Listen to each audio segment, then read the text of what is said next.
Once again, Christian greetings to all our valued listeners and viewers throughout the whole world, even more particularly to all Shepherd's Rod believers, and most especially to our beloved brothers and sisters in the United States of America. Special greetings to our brethren in Colorado, in Kansas, in Georgia, in Missouri, in Texas, in Arkansas, Chicago, Illinois, in California, in New York, in Pennsylvania, in Canada, Fiji Island, Mexico, Spain, in Africa, Kenya, Pakistan, Zambia, to the United Kingdom, to our brethren in Australia, and also to our brethren in Malaysia and in Indonesia, and to the rest of the 144,000 living saints scattered abroad. Greetings. May the good Lord bless you, my dear brothers and sisters. This is our special episode number 14, just an hour exposition of prophetic study as the last final warning message just prior to the close of provision. And let us continue to our subject, Revelation 11, verse 2. And one of the message that had been left by B.T. Hotep before he died, just 2 years, according to the card file in 1953. So I would like to begin again in this reading. It says, it is possible that the 42 months of Revelation 11 verse 2 occupy an entirely different period of time than the 1,260 days mentioned in Revelation 13. For Jerusalem did not begin to be trodden underfoot in 538 AD, but was completely taken and destroyed in 70 AD. Or in other words, the Shepherd's Rod is plainly telling that one of the common understanding when we mention 1,260 days or 42 months, one of the well-known historical event is the Dark Ages from 538 AD to 1798 AD.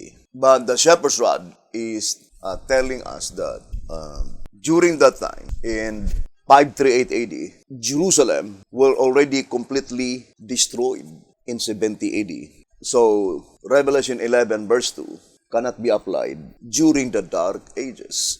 But how about the time when Sistius surrounded Jerusalem? That is exactly 1,260 days when they began the siege in 66 AD, and that is during the Feast of Tabernacles. Then, on 70 AD, it was destroyed by Titus. So that is exactly 3.5 years, or 42 months, or 1,260 days. But why is it that the Shepherd's Rod plainly telling us that that could not be the perfect fulfillment of Revelation 11 verse 2?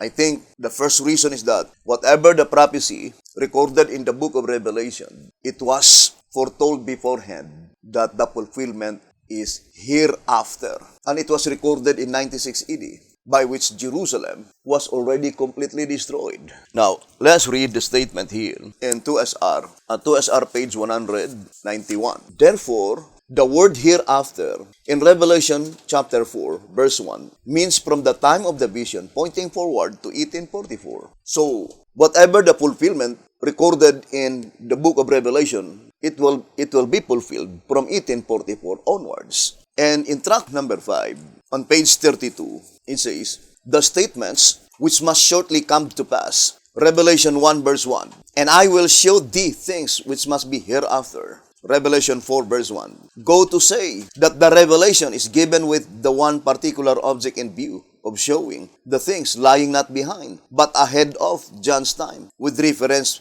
being made only incidentally to the past, in order to lay the necessary foundation upon which to build the future. Tract number 5, page 34. So, the voice of inspiration is plainly telling that God told the prophet that the fulfillment of his vision is hereafter, meaning from the time the vision was written, it must be fulfilled onwards, not backwards. And it was written 96 AD. The vision was shown by God to John in 96 AD. So it cannot be applied on 70 AD because that is already backward from the time the vision was given. So I would like to read again the statement recorded on the card file. It says, the holy city is still underfoot and will be until the Gentiles drive out the Gentiles as predicted in Zechariah chapter 1 verse 21. Not any part of the city will be underfoot after then, at which time the kingdom, the church purified, is set up there. The truth concerning the 42 months during which time the holy city is trodden underfoot by the Gentiles is therefore not completely revealed and had better be left alone until God makes it known. Now, let us now focus our attention to the prophecy on Revelation 11 verse 2. BTOTF says that concerning Revelation 11 verse 2, it was not yet completely revealed in his lifetime. And that was written 1953. And he died in 1955. And many Davidian violated the injunctions, saying it would be better that such prophecy be left untouched than to engage in private interpretation. The shepherd's rod is admonishing that we need to wait the appointed time when God himself will make it known. First of all, such prophecy will not be fulfilled unless it will be revealed first. It says here in track number 2, page 12, never could it have been fulfilled and not been revealed. Never could it have been fulfilled and not been revealed. Track number 2, page 12, plainly indicating that to make known the prophecy before its time is worthless. It says here in 1SR Pocket Edition on page 9, any thinker knows that to have made known the truth of it before time would have left it as vain, valueless, and ineffective. You see, brothers and sisters, it is valueless and ineffective. So, such prophecy must be revealed to the people intended. And for sure, the people intended with such prophecy, they are the living saints, the saints that will no longer to taste death. And it is illogical that such prophecy will be revealed to them, by which they themselves will die first before the fulfillment of such predicted event. It is valueless and ineffective, but it is even more illogical and impalpable inconsistency if to the very people by which the prophecy is originally designed, they will be left in total darkness concerning about it. I remember the statement in 1SR Pocket Edition, page 58. It says, but now at the appointed time, he himself reveals their significance to the very people for whom they were originally and especially designed. And in track number 5, let's read. Track number 5, page 111 and page 112. It says here, the occupation of the promised land by the Gentiles today was typified by the yesterday's Gentile occupation of it.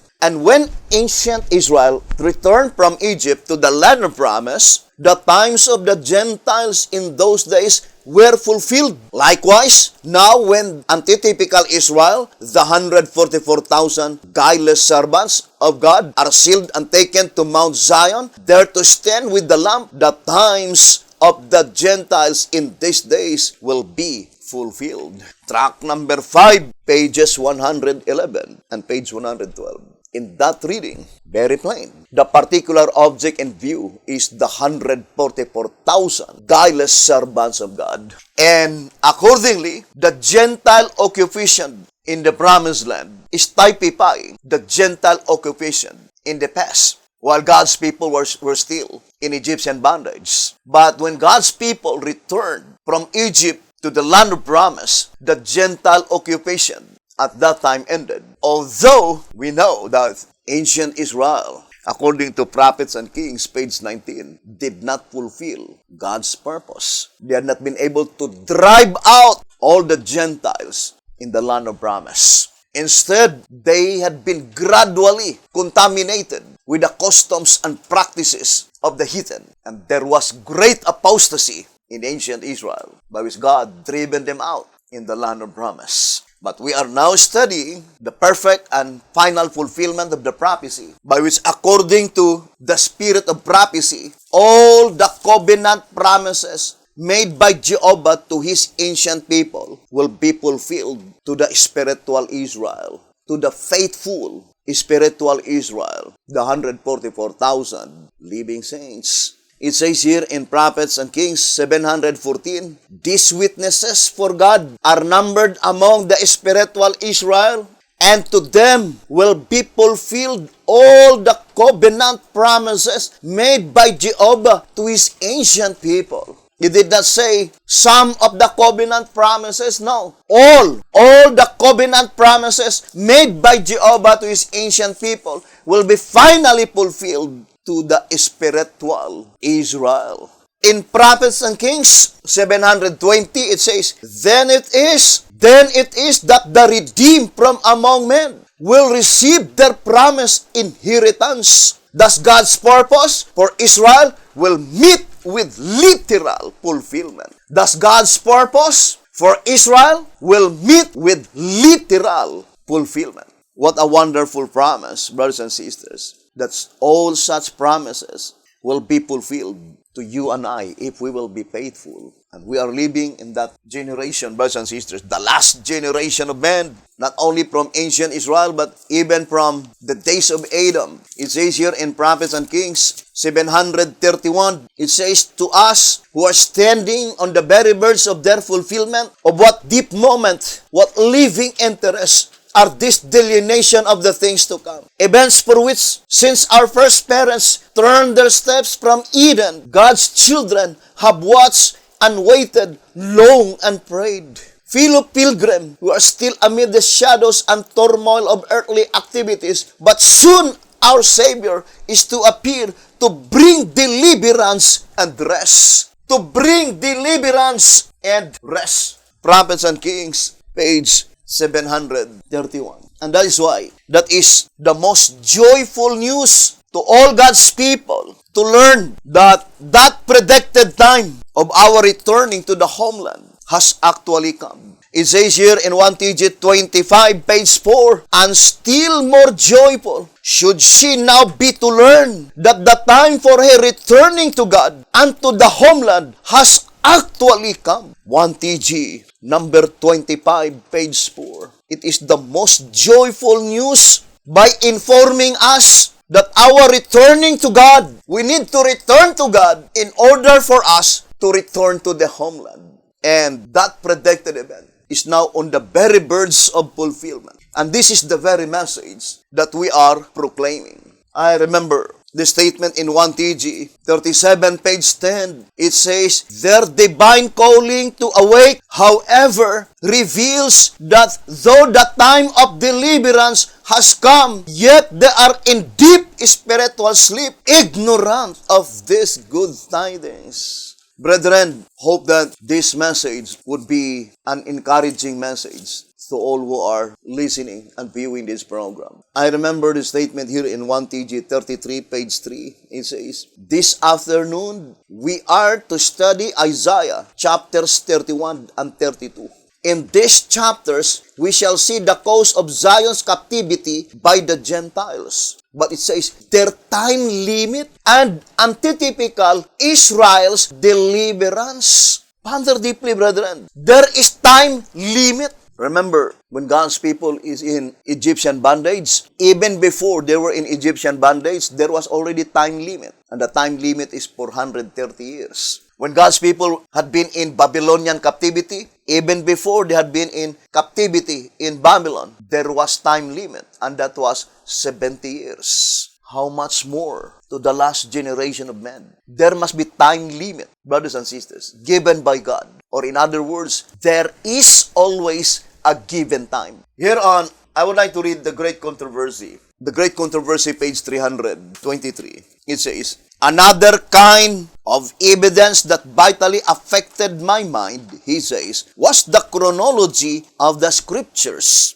I found that predicted events which had been fulfilled in the past often occurred within a given time. The events limited by these times were all once only a matter of prophecy and were fulfilled in accordance with the predictions. Now, I would like to read 1 TG 43, page 22. I love so much this statement. 1 TG 43, page 22. Now that you plainly see the signs and the time of our redemption, and of the day of God's vengeance against unrepented sinners fast approaching, you are urged to make ready, to sigh and cry against the abominations, to receive the mark of deliverance, to be among the firstfruits. Now you can happily and understandingly seek the kingdom of heaven and its righteousness, and assuredly know that the material things of life should not predominate over the spiritual, that they shall be added unto you. Matthew 6 verse 25 to 34. Heaven therefore expects you without delay to definitely and openly take your stand on the side of truth, now that the year of His redeem is come. Brethren, it is a prediction. BT is predicting the event. But such prediction, there must be fulfillment. So the announcement of such prediction must be carried out. Now that the year of His redeem is come, that the signs of the day of vengeance are here, now is the opportune moment to make your decision. You cannot afford to procrastinate, for says the Spirit of all truth. Wherefore, as the Holy Ghost saith today, if you will hear His voice, harden not your hearts, as in the provocation, in the day of temptation, in the wilderness, when your fathers tempted me, proved me, and saved, and saw my works 40 years. Wherefore, I was grieved with that generation. 1 TG 43, page 22. And that's why the shepherd's rod made it so plain, saying, shall this returning to the homeland will be unexpected? 2 TG 31, page 3. Shall this returning be unexpected? Or shall the Lord first send someone to prepare His way? Of course, it is not unexpected. The same as in ancient Israel. God used Moses to inform the people, it's time to go home. It says here in answerer number 2, it says in page 6, answerer number 2, page 6, it says, lest they refuse to take heed to Moses, when he should come with the word that the time had arrived for them to go back home. Moses informed the people that the actual time, the predicted event, has finally arrived for them to go back home. How much more in the last generation of men? God will not allow that they will be in ignorance. God will send first antitypical Elijah the Tishbite to inform God's people that our returning to the homeland has finally arrived. And it is a very joyful news, brothers and sisters. It is a very joyful news to all the constituent of the 144,000 living saints. I remember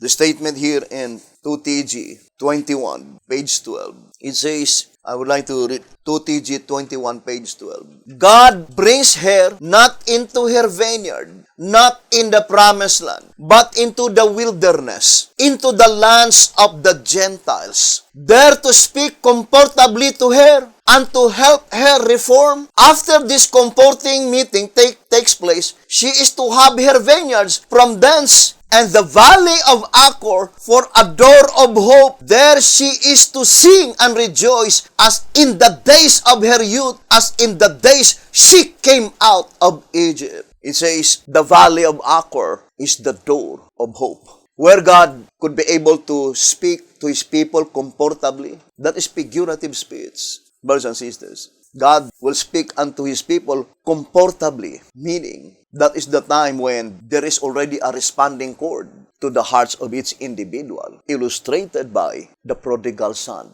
In track number 4, on page 25, it says, finally, after going through her prodigality, track number 4, page 25. Finally, after going through her prodigality, she will penitently return to her first husband, the Lord. To hasten her return, the Lord overtakes her in the wilderness. You see, to hasten her return, the Lord overtakes her in the wilderness, thus fulfilling His word. Therefore will I return and take away my corn in the time thereof, and my wine in the season thereof, and will recover my wool and my flax given to cover her nakedness. And now will I discover her lewdness in the sight of her lovers, and none shall deliver her out of mine hand. I will also cause all her mirth to cease, her feast days, her new moons, and her Sabbaths, and all her solemn feasts. What does it mean by the Lord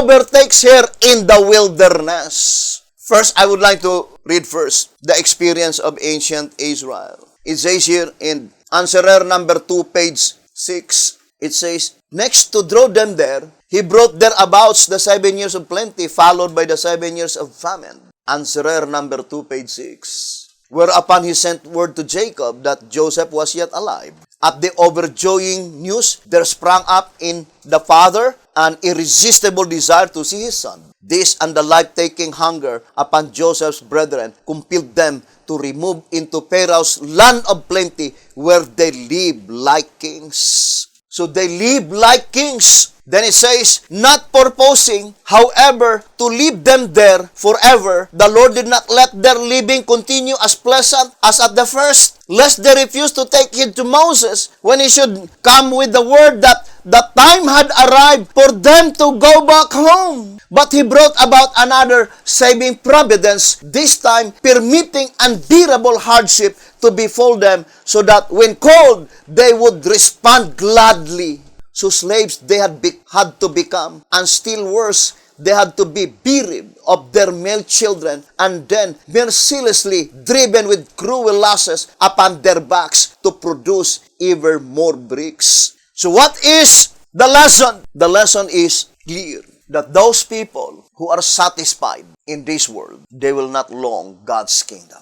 It might be that they were longing God's kingdom with their lips, but not with their hearts. I think that is in timely greetings. It says, those who are satisfied with this world, they will no desire to get out of it. Because you live as kings, right? So let's read here in 2TG number 11, page 9. It says, this is very natural. Those who are satisfied with what the world gives do not care to get out of it. Here you see why it is easier for a camel than it is for a rich person to get through the needle's eye. Matthew 19:24. Those whose only difficulty is in trying to get richer, those who are deeply engrossed with this world's goods, cannot take time to eat of the master's supper. Here fits the age-old saying, almost saved, but entirely lost. Here is vividly seen that to accept one truth, but to reject the next, profits one nothing. The last call to the individual is what counts most. Brethren, there will be no neutral position. The message that we are proclaiming, it is either from God or it is either from the devil.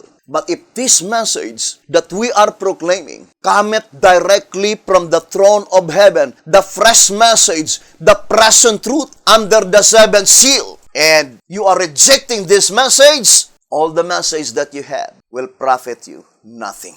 Now, let us go back to our main subject, the 42 months prophecy, Revelation 11 verse 2.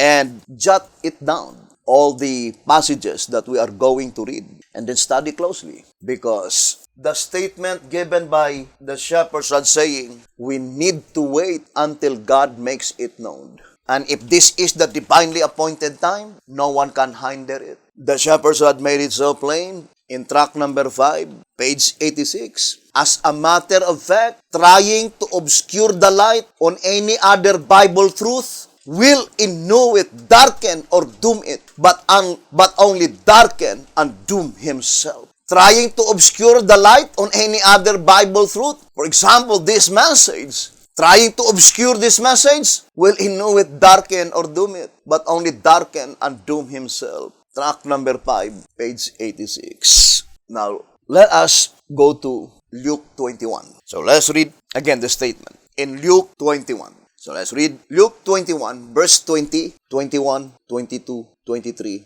and 24.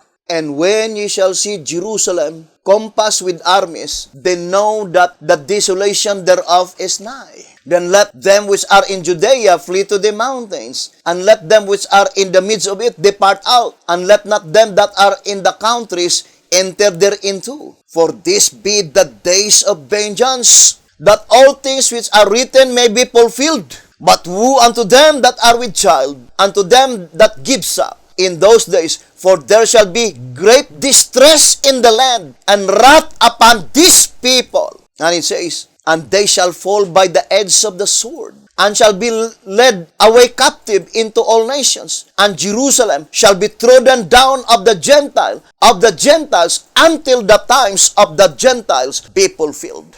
This is the very verse quoted by B.T. Hawthorne on his card file, recorded here in Luke 21, verse 20, 21, 22, 23, and 24. And in track number 5, it was linked or connect to Revelation 11, verse 2.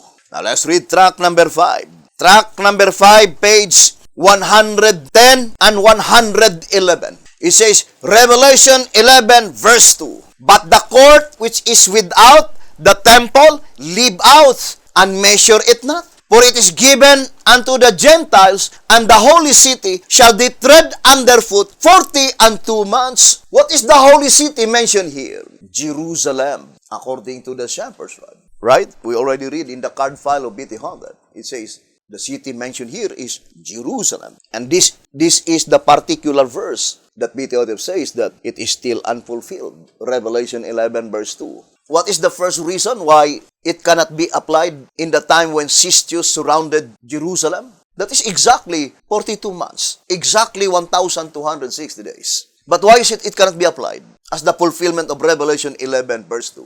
First, according to track number 5, page 32, the vision of John cannot be applied backward from the time the vision was given. It is made only incidentally to lay the necessary foundation to build the future. But the fulfillment must be hereafter, after the vision. The vision was given 96 AD. But the occurrence when Jerusalem had been under siege, that was 66 AD. And then in 70 AD, it was destroyed. But that is the type. Or in other words, the groundwork. Track number 5, page 34. Fulfilled prophecies are seen therefore to be employed by the scriptures as groundwork to that prophecy which is still unfulfilled.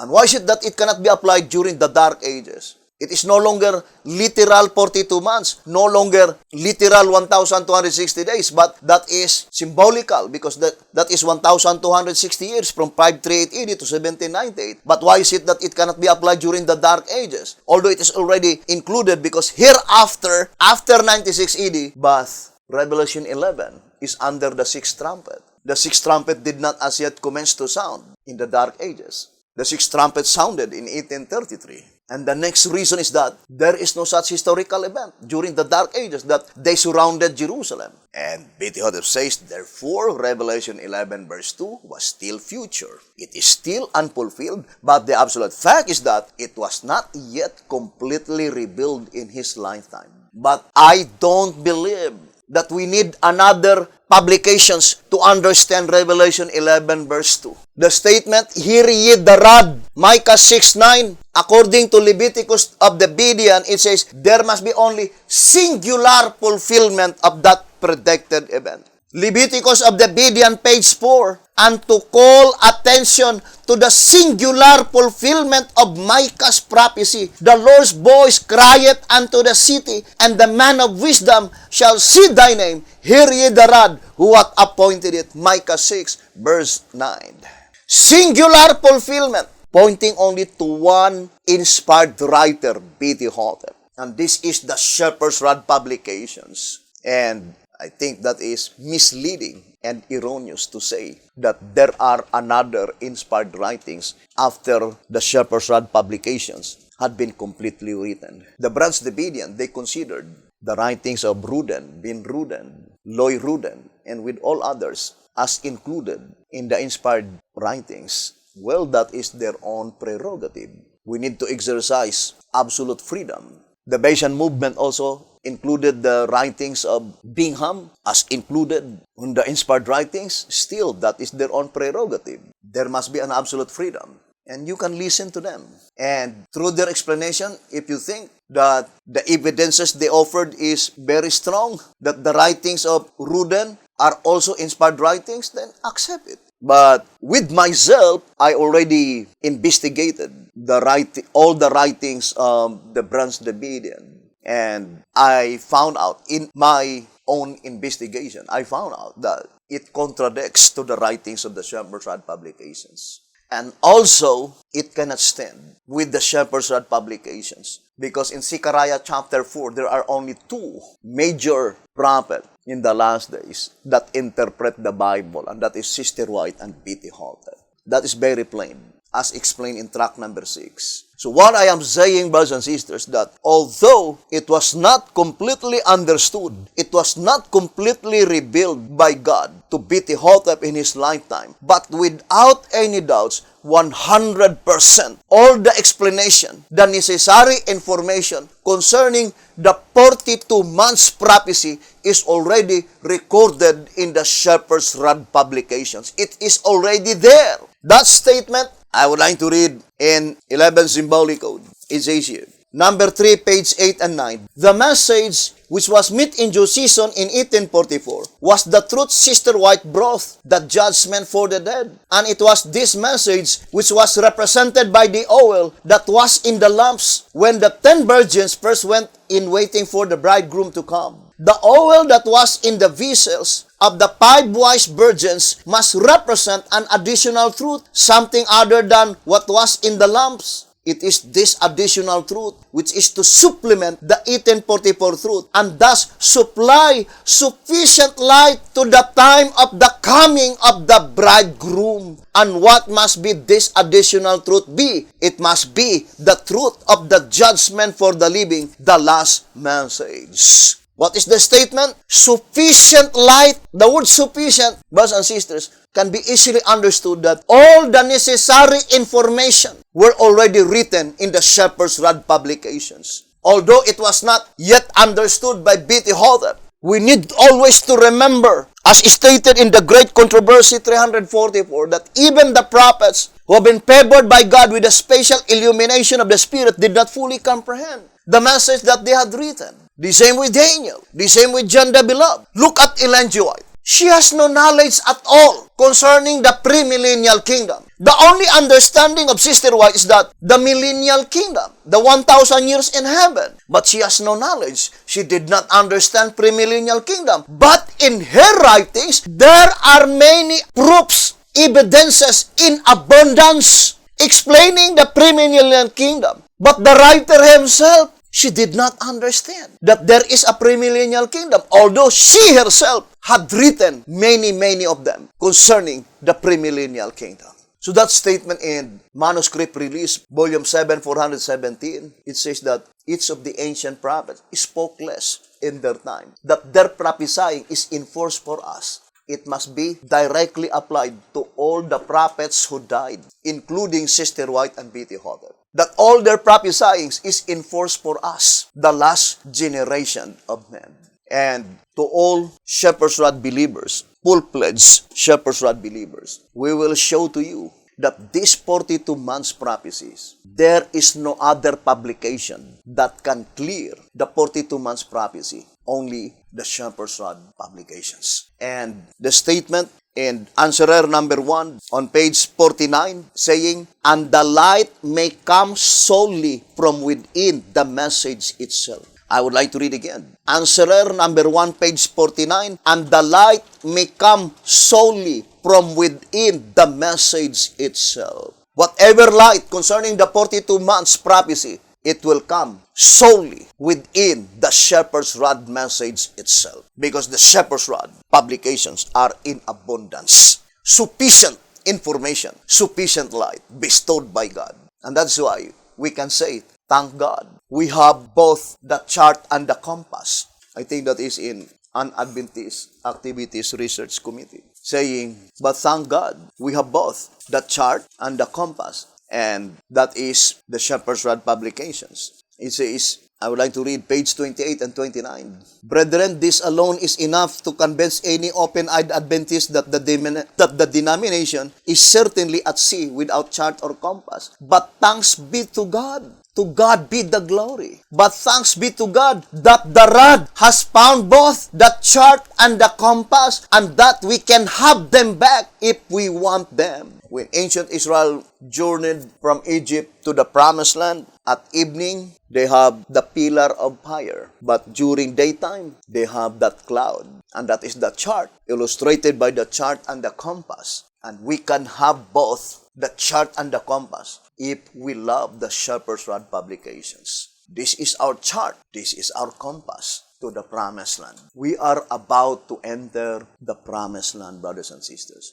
And we will show to you how precious the message recorded in the Shepherd's Rod publications. And we are now on the very time by which our long and trying journey. This is the last reading, and I will continue tomorrow. It says here in 1 TJ 37, page 18, Awake, awake, my friend, to the fact that our captivity, our sorrow, and our mourning are about over. We are never again to go through them. He who devised the sea can indeed make us free. In page 20, 1 TG 37, page 20, it says, Yes, my friends, since our long and trying journey is at an end, let us, as God's arm, give earnest heed to His awakening call. Now at the end of our long and trying journey, let us allow nothing to hold us back from obtaining the two things that are to make us stand forever, God's salvation and His righteousness. Thank you very much for listening and viewing this program. And please continue watching.